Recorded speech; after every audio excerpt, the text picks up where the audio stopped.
بسم الله الرحمن الرحيم. اهلا بكم رجاله الازهر اللي منورينا، طلبه الازهر الشريف والازهر الشريف اللي فوق دماغنا وطلابه اللي فوق دماغنا برضه. الفيديو دوت معمول لطلبه الازهر الادبي دفعه 2025، بدايه المنهج الجديد اللي نازل لطلاب الازهر. يعني بدايتنا كانت 2025 وده بيبقى المنهج بتاع الاسلاميك بقى. كان السنه اللي فاتت في حاجه اسمها اسلاميك سيلكشن، ده اتشال الحمد لله، نزل لنا منهج كويس برضه اسمه جليمس اوف ريفيليشن، يعني وميض من الوحي. ريفيليشن ده الوحي اللي جه عن النبي عليه الصلاه والسلام. اليونت الاولاني بيتكلم عن الخلفاء الراشدين، ذا جايدد كاليفز اوف بروفيت محمد عليه الصلاه والسلام، اللي هم خلفاء النبي صلى الله عليه وسلم، سيدنا ابو بكر الصديق وسيدنا عمر بن الخطاب وسيدنا عثمان بن عفان وسيدنا علي بن ابي طالب. طيب الموضوع ماشي ازاي؟ اليونت اسمه ذا رايتلي جايدد كاليفز، يعني الخلفاء الراشدين. حلو الكلام. في الاول هتلاقيني بحط لك كده شويه فوكب اللي هي كلمات اللي موجوده في اليونت. هنعرف بس كده اليونت بيتكلم عن ايه، نحكي حكايه ماشيه ازاي، الدرس ماشي ازاي، وبعدين ناخد سؤال باجابه، وبعدين ناخد ترانسليشن على اليونت ده. تعالوا كده نشوف الموضوع ماشي ازاي. دي الفوكب هنقراها في الاخر خالص. اول جزء اسمه مسلمز تراجيك لوس. تراجيك لوس يعني اكبر خساره، يعني الخساره الفادحه للمسلمين. يعني طبيعي ان اكبر حدث وحش حصل في تاريخ البني ادمين المسلمين هو وفاه النبي عليه الصلاه والسلام. الكلام بيقول ان ده نوبل بروفيت النبي عليه الصلاه والسلام، بيس بي ابون هيم، يعني عليه الصلاه والسلام، once said، قال الرسول صلى الله عليه وسلم: no prophet will come after me، يعني لن ياتي نبي بعدي. only caliphs، الخلفاء، will succeed me، هم اللي هيخلفوني، ولكن خلفاء راشدين. ده في صحيح البخاري. بيبدأ بقى الراجل بيقول لي in the 11th year of the هجرة، في العام 11 من الهجرة، سنة 632 سي اي، يعني بعد الميلاد، dark grief، حصل حزن شديد، filled the Islamic nation، ملأ الأمة الإسلامية، due to، بسبب the death، وفاة of Prophet محمد عليه الصلاة والسلام، peace be upon him. وكاتب ان it was just a tragic loss، يعني خسارة فادحة to all Muslims، لجميع المسلمين، especially، خاصة للكومبانيونز، للصحابة رضوان الله عليهم. وبيقول لي that even some of them، في ناس فيهم refused، رفضوا to accept، رفضوا يقبلوا the fact، الحقيقة، ان Prophet peace be upon him had passed away، يعني انتقل إلى الله تعالى. يبقى الجزء الأولاني ده بيقول لي ان في لص، في خسارة حصلت المسلمين بوفاة النبي صلى الله عليه وسلم. with the death، بوفاة النبي عليه الصلاة والسلام، the issue، بدأت في issue دي يعني قضية، بقى في قضية، هي قضية السكسيشن. كلمة succeed يعني انت عارف هي معناها ينجح، بس هنا مش معناها ينجح. succession هنا معناها الخلافة، مين يخلف النبي. يبقى كلمة succeed غير معناها ينجح، معناها يخلف حد. فلما تقول أبو بكر رضي الله عنه succeeded Prophet محمد، يعني خلفه، يعني جاء بعده. قال لي بدأت دلوقتي تطفو على السطح هو would be the caliph، مين اللي هيبقى الخليفة. وانتوا عارفين النبي لم يوصي، يعني ما قالش مين بعديه يبقى الخليفة. فالراجل بيقول لي بقى، فبقت المشكلة، القضية الايشو، يعني القضية اللي موجودة دلوقتي هي succession، مين هيخلف النبي عليه الصلاة والسلام. والمعروف ان بروفيت محمد النبي عليه الصلاة والسلام had not appointed، يعني ما حددش an heir هنا يعني وريث للخلافة، يعني مين يخلفه to his position، يعني مين يخلف مكانته أو وضعه، اللي هو إنه يبقى خليفة للمسلمين. soon after his death، بعد وفاته، some of the Arabian tribes، في بعض القبائل العربية، declared، أعلنت their pact with Prophet محمد was of a personal nature، وقالوا ان احنا كنا مرتبطين بالنبي، هو النبي ده يعني هو اللي موجود، واحنا مرتبطين به هو شخصيا. and apostatized، يعني عملوا حاجة اسمها ردة، يعني خرجوا عن الدين. to make matters worse، وعشان يخلي الموضوع أسوأ، some men and even women، في بعض الستات والرجال يعني started claiming، بدأوا يدعوا prophethood، يعني بدأوا يدعوا النبوة. يبقى في مشكلتين، ناس عملت apostatized، يعني ارتدوا، خرجوا بره الدين، وناس تانية قالوا لا، ده احنا بروفيس، ده احنا كمان أنبياء. محمد، وفي آية في القرآن بتقول إن محمد is not the father of any of your men، إن محمد ليس أبا أحد منكم يعني، والقرآن كان حسم القضية.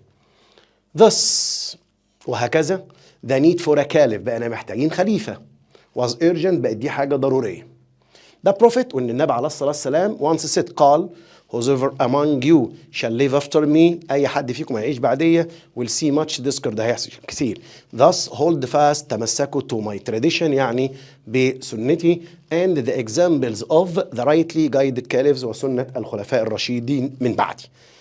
لغاية ما حصل the first four caliphs of the Islamic State الأربعة الخلفاء الراشدين أبو بكر الصديق وعمر بن الخطاب وعثمان وعلي are known as the rightly guided caliphs هم دول معروفين بالخلفاء الراشدين وtheir 20-year rule يعني حكموا لمدة 29 سنة هم الأربعة حكمهم كله 29 سنة started بدأ with the death بدأ بوفاة بروفيت محمد مسبي ابنهم سنة 632 سي يعني بعد الميلاد لما وين أبو بكر الصديق توك ذا تايتل. توك ذا تايتل هنا معناها ان هو اللي اخذ اللقب يعني هو لقب الخليفه اللي هو الخليفه الراشد اوف ذا كاليف سكسيسور خليفه رسول الله صلى الله عليه وسلم which ended with وانتهى حكمه with the assassination of caliph يعني حكم الخلفاء الراشدين انتهى بالاساسينيشن يعني باغتيال الخليفه علي رضوان الله عليه سنه 661.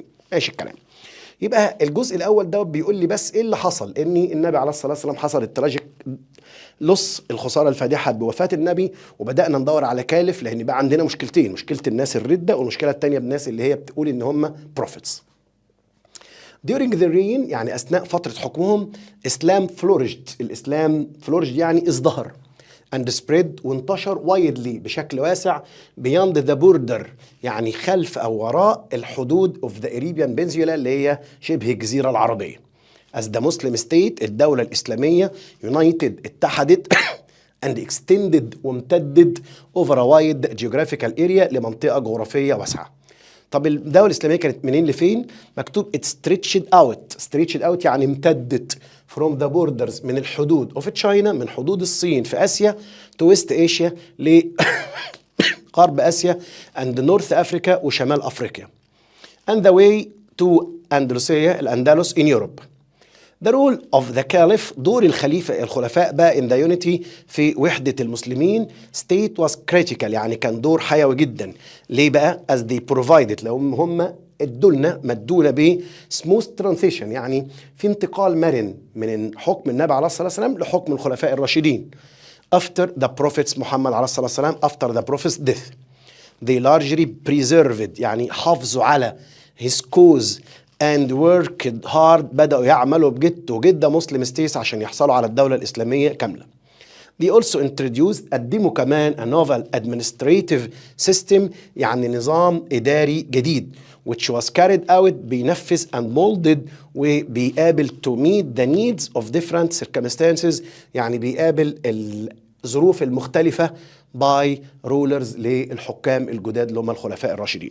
يبقى أنا دلوقتي بتنقل من بروفيت محمد عليه الصلاة والسلام لحكم جديد اللي هم الكاليفس اللي هم الخلفاء الراشدين.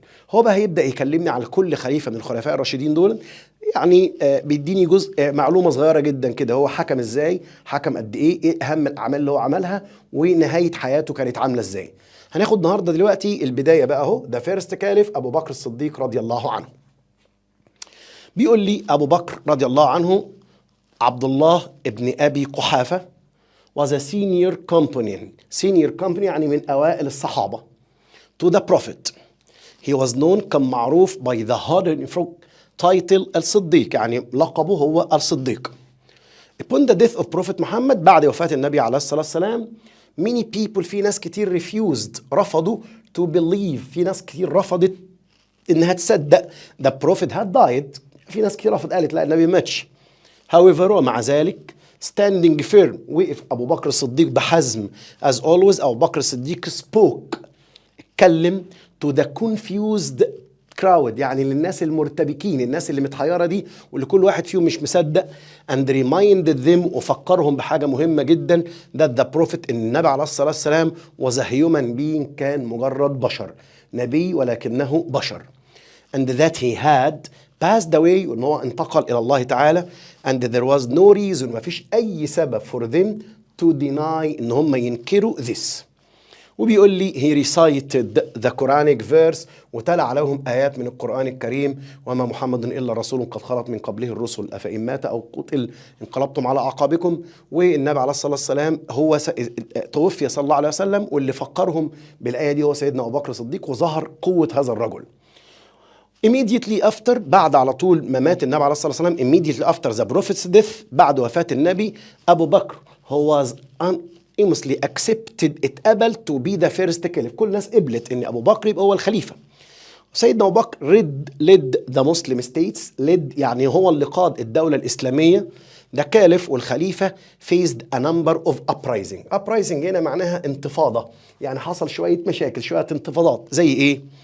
during his reign واحد the most challenging أكتر حاجة كانت فيها تحدي ليه of which was the apostasy wars اللي هي حروب الردة، الناس اللي ارتدت عن الإسلام. when the news لما الأخبار of the death of Prophet Muhammad spread لما الخبر انتشر في some groups of people في شوية من الناس among the Arab بين العرب بدأوا يرتدوا عن الإسلام from Islam. they refused رفضوا كمان to pay رفضوا يدفعوا the obligatory ده ناس تانية the obligatory المس اللي هي الزكاة، يعني هم ارتدوا وقالوا مش هندفع زكاة خلاص. ده كان التحدي الاولاني. هو كان عنده تو تشالنجز. اول حاجه الناس الرده اللي خرجوا من الاسلام واللي قالوا مش هندفع زكاه. تاني حاجه بقى another challenge التحدي الثاني والذات some men and women في بعض الرجال والنساء claim بيدعوا prophethood يعني ادعوا النبوه. فبقى ابو بكر الصديق رضي الله عنه decided to fight them قرر يحارب الناس دي all to consolidate the Muslim states عشان يعيد الدوله الاسلاميه تاني. he held the war شن أو عمل a war council يعني مجلس حرب، عمل مجلس حرب at المدينة as headquarters يعني المقر for the mass campaigns للحملات الضخمة against the apostates اللي هم الناس المرتدين. هو alleged prophethood وإن الناس اللي كمان ادعت النبوة and against those who refused وضد الناس اللي رفضت to pay زكاة all over the Arab Peninsula في شبه الجزيرة العربية. These battles المعارك دي which أبو بكر led and conducted اللي قادها بنفسه ساعات were the most crucial كانت أهم وأخطر حاجة in the history of Islam. يبقى البداية هو بيكلمنا عن سيدنا أبو بكر الصديق. هو إيه الأول؟ إن هو كان senior company يعني كان من أوائل الصحابة، وموقفه في وفاة النبي عليه الصلاة والسلام لما فكر الناس إن محمد صلى الله عليه وسلم هو نبي ولكن هو في الآخر بشر، وإن هو يعني لازم هيموت زي بقية البشر. وبدأ أول تو تشالنجز بيسألنا على التحديين. التحدي الأولاني هم الناس اللي لفت إسلام سابوا الإسلام اللي هم الردة، والناس التاني اللي قالوا إن إحنا بروفيتس يعني أنبياء. عمل إيه؟ عمل كامبينز يعني حملات، وعمل باتلز يعني معارك ضد الناس دي. بعدين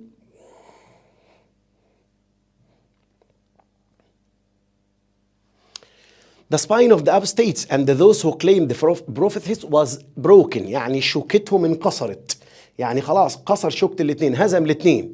some people came back into Islam شوية رجعوا الإسلام but others بس في شوية تاني remained deluded يعني فضلوا زي ما هم كده خارجين عن الإسلام. in a few years في بعد عدة سنوات Islam انتصر الإسلام and was seen and heard far and wide يعني انتشر على نطاق واسع. one of the greatest achievements. طب إنجازاته إيه بقى؟ هو لما يسألني على التحديات بتاعته هم 2 تحدي، الناس الأبوستيتس اللي هم المرتدين والناس اللي قالوا إن إحنا بروفيتس. طيب إنجازات أبو بكر الصديق. one of the greatest achievements إنجازاته واحد that أبو بكر الصديق contributed to Islam was إيه هي بقى؟ the completion of the noble Quran. هو جمع القرآن، كمل القرآن، جمع كل الحاجات بتاعته. although the noble Quran was available in sheets يعني كان موجود بس في صحف، يعني كل جزء كده معمول لوحده and on parchments في يعني ورق شوية كده. it was not collected in a book form يعني ما كانش محطوط فيه كتاب كامل. there were hundreds of memorizers كان في مئات الناس حفظت القرآن among the companions بين الصحابة at that time. عمر suggested سيدنا عمر اقترح to collect the noble Quran in a form of a book يعني على شكل كتاب because many of those memorizers لأن في ناس كتيرة منهم died يعني في ناس كتيرة من حفظة القرآن died ماتوا over the years and were killed واتقتلوا in the battles في المعارك بتاعة الردة. having approved أول ما يعني approved قبل عمر suggestion سيدنا أبو بكر قبل الاقتراح أبو بكر الصديق assigned زيد بن ثابت وقال له أنت اللي مطلوب منك ده to carry out the task يعني هو اللي مطلوب منه ينفذ التاسك يعني المهمة دي. about 2 years في خلال سنتين or 3 months و3 شهور بالظبط after being appointed بعد ما تعين خليفة و at the age of 63 في نفس سن النبي عليه الصلاة والسلام عند الوفاة 63 سنة أبو بكر الصديق died مات بعد ما كان خليفة لمدة سنتين و3 شهور. Before his death قبل وفاته he nominated يعني قال سمى عمر بن الخطاب as his successor يبقى هو استخلف من بعده سيدنا عمر بن الخطاب. He was buried اتدفن next to the prophet بجوار النبي عليه الصلاة والسلام. It's reported that يعني اتقال يعني بلغ that he didn't bequeath يعني ما سابش any money ما سابش فلوس خالص at all. He left only a servant ساب خادم a camel وجمل a garment that he ordered to be delivered to his succeeding caliph وورقة يعني اتسلمت للخليفة من بعده والحاجات دي هي اللي اتسلمت لسيدنا عمر بن الخطاب. ماشي الكلام. يبقى دلوقتي احنا لو انا قاعد بذاكر سيدنا ابو بكر الصديق هتلاقينا ماشيين ازاي. اول حاجه في البدايه كده عرفت مين هو ابو بكر الصديق وقال ان هو كان من اوائل الصحابه، وبعدين عرفني ان سيدنا ابو بكر الصديق هو اللي وقف ساعه الموقف اللي تحسب له يوم وفاه النبي عليه الصلاه والسلام لما ذكر النبي ان النبي عليه الصلاه والسلام ما هو الا نبي قد خلت من قبله الرسل. والحاجه الثانيه التحديات اللي قابلته الرده، والتحدي الثاني هو الناس اللي قالت ان هم بروفيتس. الانجازات اللي عملها ان هو وافق على اقتراع عمر بن الخطاب نجمع تو كوليكت القران يعني في وان بوك. طيب وفاه النبي اتولد وفاه سيدنا ابو بكر الصديق وعنده 63 سنه، فتره الحكم بتاعته سنتين و3 شهور. تاني خليفه ده سكند كاليف هو عمر بن الخطاب. during his illness اثناء مرضه ابو بكر الصديق consulted يعني بدا يستشير senior companies الصحابه الاوائل اللي هم كبار الصحابه يعني of the prophet and decided وقرر ان هو يستخلف the caliph عمر بن الخطاب. نبدا نتكلم على سيدنا عمر. عمر was the second rightly guided caliph هو الخليفه الثاني للمسلمين وبالاسلام. he was known as ويسمى بالفاروق. يبقى عندي كل واحد ليه تايتل. ابو بكر الصديق لقب بيه الصديق، وعمر بن الخطاب لقب بيه الفاروق. يعني ايه الفاروق؟ قال the one who distinguished right from wrong الذي فرق بين الحق والباطل.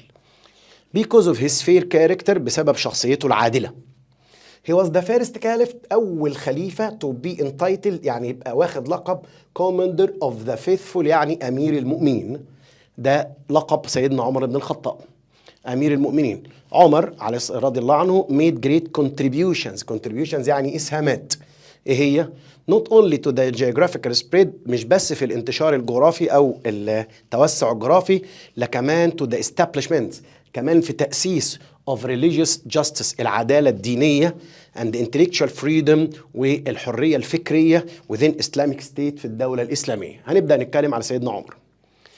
قال إن سيدنا عمر عنده كذا إنجاز بقى هنبدأ ناخدهم واحدة واحدة. واحد he introduced the Islamic lunar calendar هو اللي عمل التوقيت الهجري للمسلمين to be used by all Muslims عشان يبقى لينا توقيت المسلمين.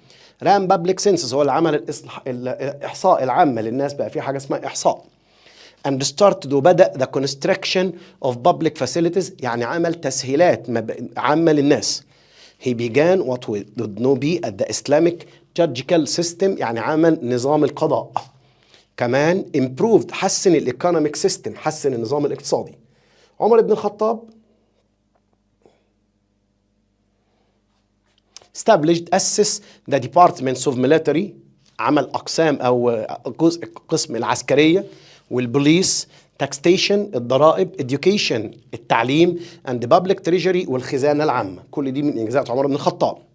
he also set regulations حط ضوابط أو قواعد on how regional rulers كل حاكم في منطقة يعني should interact يتعامل إزاي مع السيتيزنز المواطنين. كمان عمر الخطاب organized نظم the armies نظم الجيش and appointed judges كان بيعين القضاة. دي من الحاجات اللي عملها سيدنا عمر الخطاب. لما لو فاكر احنا بدأنا سيدنا أبو بكر الصديق بالإنجازات. سيدنا أبو الخطاب بدأنا أبو بكر الصديق بدأ حياته بتشالنجز تحديات. سيدنا أبو الخطاب يعني كان الموضوع هدي فبدأ يعمل توسع وبدأ يعمل نظام. كمان كاتب لي during his reign يعني أثناء فترة حكمه justice العدالة was enforced everywhere بقت موجودة في كل مكان. and he proved أثبت to be a model إن هو نموذج of the administration للإدارة of justice العادلة for those who subjected to him لكل الناس اللي تحتيه. عمر was religiously tolerant، كان متسامح دينيا جدا. religious دي يعني ديني، وtolerant يعني متسامح. and never forced، وعمره ما أجبر anyone to convert، إنه يتحول ويدخل إسلام، يعني بالحسنى. This attitude، الاتجاه ده was appealing، كان بيعجب جدا الكريستيانز المسيحيين and Jews، يعني خلاص ليك حرية دينك. who used to be under the supervision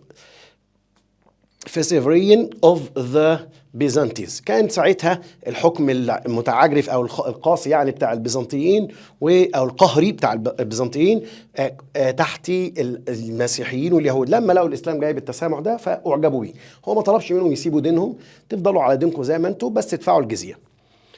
The Caliph allowed them to maintain their own religion، يعني زي ما انت في دينك تفضل في دينك زي ما انت. they only had to pay جزية، اللي هو الجزيه يعني. as they wouldn't be recruited in the Muslim army، لأن هم مش هيشتركوا في الجيش الإسلامي. هو بيدفع الجزية ليه؟ لأن في حد غيرك بيدافع عنك اللي هو المسلم، فأنت بتدفع الجزية دي. لكن أنت لو بقيت مسلم خلاص هتدفع زكاة زي المسلمين للمسلمين. وعمل بقى النظام اهو، تدفع 1 دينار or 10 درهم imposed yearly، كل دينار كل سنة، أو 10 دراهم. ومن على الرجال هو fight and able to work، اللي يقدروا يعني عندهم القدرة ان هم يحاربوا and able to يقدروا يشتغلوا and gain money as they wouldn't be recruited in the Muslims army.